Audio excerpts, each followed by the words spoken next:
দেখো বন্ধুরা, কত বড় শোল মাছ। আজকে আমাদের এখানে হাটবার ছিল, তো চলে গেলাম হাটে।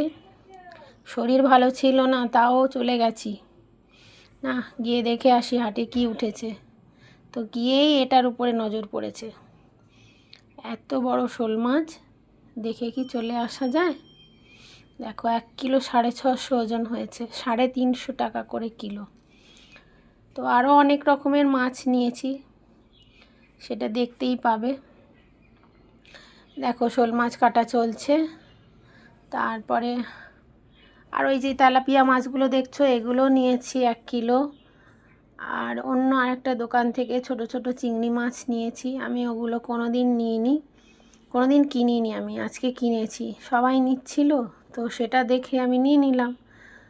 তারপরে আর পুঁটি মাছ, বেলে মাছ, এইসব দেখে সব নিয়ে চলে এসেছি।